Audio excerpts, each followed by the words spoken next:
Chapter 10. The Freedoms of Christ's Church. In the modern era, we have seen a significant shift in the concept of ownership from God to man and now to the state. It must be made clear that God's ownership has never been clearly and truly recognized by any society, although in the days of faithfulness it was the premise of Israel's social order. In Christendom, it has had at times a very limited degree of recognition. Again, private ownership has not had a very long history. The facade of private ownership has usually masked other realities. Today, state ownership of men and the earth, an ancient premise, is increasingly the stress of one civil government after another. We have here the fascist facade of private ownership with statist taxation, regulations and controls, making it clear that the essential ownership is with the state. In the American colonies, ultimate ownership of the land belonged to the English monarch. All landholders were technically tenants of the king, feudal tenants, that is. Their heirs could assume tenancy, but the crown could exercise eminent domain at will. Apart from the crown, ownership was not possible. That is, the limited tenancy, quote-unquote, ownership. Quote, there was no other route to property title, end quote. Although for a time after the War of Independence private ownership prevailed, step by step the state claimed the powers of the English crown, so that today, despite the facade of private ownership, quote, the state owns the land outright, end quote. It is not only the land which the state claims ownership over, but the people as well. Court cases involving Christian school children and parents regularly see the assertion of the state's parenthood over old and young, and their claims to radical controls over them. Scripture, however, tells us that, quote, the earth is the Lord's and the fullness thereof, the world and they that dwell therein. Psalm 24:1. God asserts clearly his title to the earth and all the peoples thereof as creator and ruler. God's judgment on Egypt is based on this claim. The earth is the Lord's, Exodus 9:29. It is more than a claim. It is the basic fact of the universe. In all matters, including diet, God's word is law, because Paul reminds us, quote, the earth is the Lord's and the fullness thereof, 1 Corinthians 10:26 and 28. When God declares himself to be Lord, and when Christ is declared Lord, by this word, total property rights and ownership over all creation are asserted. The law has as its premise this fact. God speaks the command word because, quote, I am the Lord your God, Leviticus 26:1, etc. God's sanctuary or temple was thus so separate or holy that only the authorized priests could officiate, and only on God's terms. Not even the well-intentioned man could touch the ark without the judgment of death, as in the case of Uzzah, 2 Samuel 6:6 and 7. When King Uzzah attempted to take on priestly functions, God struck him down with leprosy, 2 Chronicles 26:17 to 23. A very important text in this matter is Ezra 7:24. In re-establishing Jerusalem, Ezra sought for and obtained from Artaxerxes and the Persian Empire the ancient immunities of the temple. The decree accordingly read, quote, also we certify you that touching any of the priests and Levites, singers, porters, Nethinims, or ministers of this house of God, it shall not be lawful to impose toll, tribute, or custom upon them. Ezra 7:24. According to Ezra 8:20, the Nethinim, meaning those who are given, were temple servants whom David and the princes had appointed for temple work. Josephus' Antiquities 11.5.1 called them temple slaves.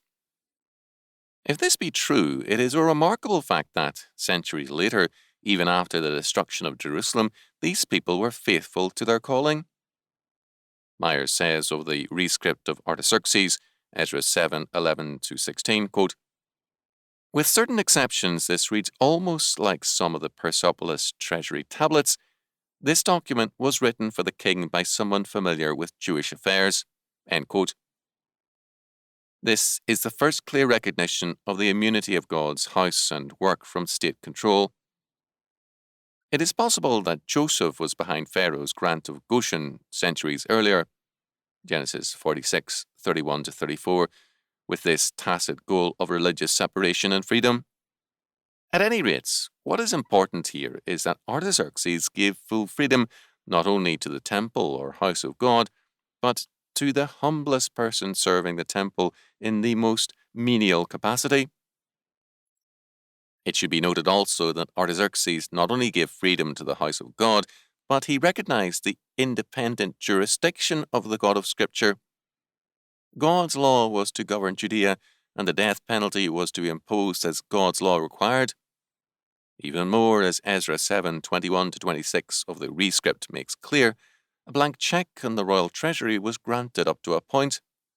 Quote, "And I, even Artaxerxes the king, do make a decree to all the treasurers which are beyond the river, that whatsoever Ezra the priest, the scribe of the law of God of heaven, shall require of you, it be done speedily.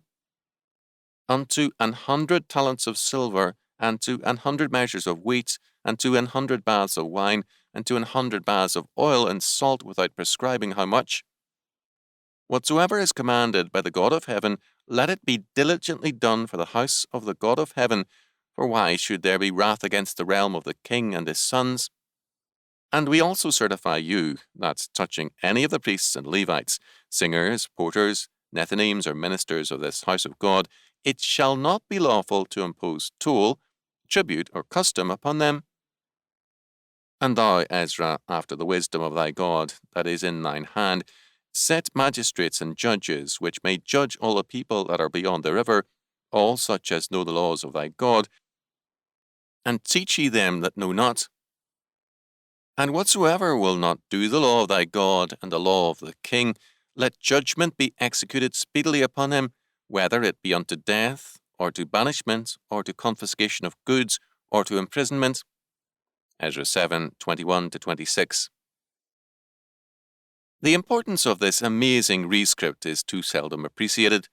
First, imperial powers were not given to recognizing the power and sovereignty of the gods of a conquered people.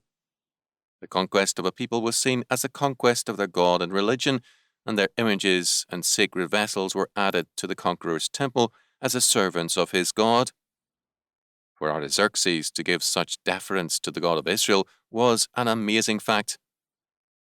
Second, the commands or law of God concerning his house and his land were recognized as valid, and the temple was made again the law center and the governing center of Judea. While Judea remained a part of the Persian Empire, it had an unprecedented area of independence. It is not surprising that neighboring peoples were disturbed. Third, Artaxerxes gives a religious reason for this recognition of immunity. Quote, "For why should there be wrath against the realm of the king and his sons?" End quote. Persia had a more tolerant policy towards subject peoples than other empires, but we are beyond toleration here. We have a recognition of immunity. Fourth, not only is the sway of God's law recognized as valid over Judea, but Artaxerxes ordered the proselytizing of other peoples. "Teach ye them that know not." These immunities claimed by religious Israel were later maintained against Rome. Rome granted, reluctantly, some of these immunities to avoid rebellion. It did, however, control the naming of the high priest and thus, at all times, held to its claim of sovereign power over the temple. At the same time, synagogues throughout the empire were free from the major controls required of other religions. As a result, the early church, viewed by Rome as another Jewish sect and the church as another synagogue, had like immunities until the time of the Jewish-Roman War. After that war, the persecution of the church was underway. The church refused to recognize the sovereignty or lordship of Caesar because Jesus Christ is Lord. Philippians 2, 9-11.